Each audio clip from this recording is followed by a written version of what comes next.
Hi hello welcome back to my mini vlog. ನಾನು ಮತ್ತು ನನ್ನ ಗೆಳೆಯರು ಇವತ್ತು ಹೋಗಿರುವಂತದ್ದು ಗೂನಡ್ಕದ ದೋಳಮನೆಯಲ್ಲಿ ನಡೆದ ಮಹಾವಿಷ್ಣುಮೂರ್ತಿ ದೈವದ ಒತ್ತೆಕೋಲ ಮಹೋತ್ಸವಕ್ಕೆ. ನಾವು ಅಲ್ಲಿಗೆ ತಲುಪುವಾಗ ಫುಲ್ ಜನ ಇದ್ರು. ಅಖಿಲ ಪಜಿಮಣ್ಣು ತಂಡದಿಂದ ಸಂಗೀತ ಕಾರ್ಯಕ್ರಮ ನಡೀತಾ ಇತ್ತು. ಅದನ್ನ ನೋಡಿ ನಾವು ಮುಂದಕ್ಕೆ ಹೋಗಿ ಊಟಕ್ಕೆ ಹೋದ್ವಿ. ಊಟ ಆದ್ಮೇಲೆ ಒಂದು ಬೀಡ ತಿನ್ಕೊಂಡು ನಮ್ಮ ಅರಂತೋಡಿನ ಸ್ವರಾಲಯ ಸಿಂಗಾರಿ ಮೇಳ ತಂಡದಿಂದ ಒಂದು ಪ್ರದರ್ಶನ ಇತ್ತು.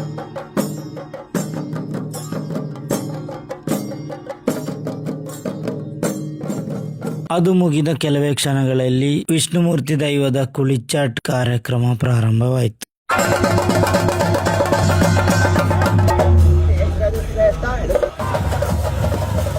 ವಿಷ್ಣುಮೂರ್ತಿ ದೈವದ ಕುಳಿಚಾಟ್ ಇದರ ವಿಶೇಷತೆ ಎಂದರೆ ಹಿಂದೆ ಸತ್ಯಯುಗದಲ್ಲಿ ಭಕ್ತ ಪ್ರಹ್ಲಾದನ ಭಕ್ತಿಗಾಗಿ ದುಷ್ಟ ಹಿರಣ್ಯಕಶಿಪುವಿನ ಸಂಹಾರಕ್ಕಾಗಿ ಕಂಬದ ಒಳಗಿನಿಂದ ಮಹಾವಿಷ್ಣು ದೇವರು ನರಸಿಂಹ ರೂಪದಲ್ಲಿ ಪ್ರತ್ಯಕ್ಷರಾಗಿ ತನ್ನ ತೊಡೆಯ ಮೇಲೆ ಹಿರಣ್ಯಕಶಿಪುವನ್ನು ಮಲಗಿಸಿ ತನ್ನ ಉಗುರುಗಳಿಂದ ಅವನ ಹೊಟ್ಟೆಯನ್ನು ಸೀಳಿ ಸಂಹರಿಸುತ್ತಾರೆ. ಅದೇ ರೀತಿ ಕುಳಿಚಾಟ್ನಲ್ಲಿ ಕೂಡ ದೈವ ನರ್ತಕರು ನರಸಿಂಹ ರೂಪವನ್ನು ಆಡಿ ತೋರಿಸುತ್ತಾರೆ. ನಂತರ ಬಂದಿರುವಂತಹ ಭಕ್ತರಿಗೆ ಆಶೀರ್ವಾದವನ್ನು ಮಾಡಿ ಮಹಾವಿಷ್ಣುಮೂರ್ತಿ ದೈವದ ಕುಳಿಚಾಟ್ ಕಾರ್ಯಕ್ರಮವನ್ನು ಮುಗಿಸಿದ್ರು.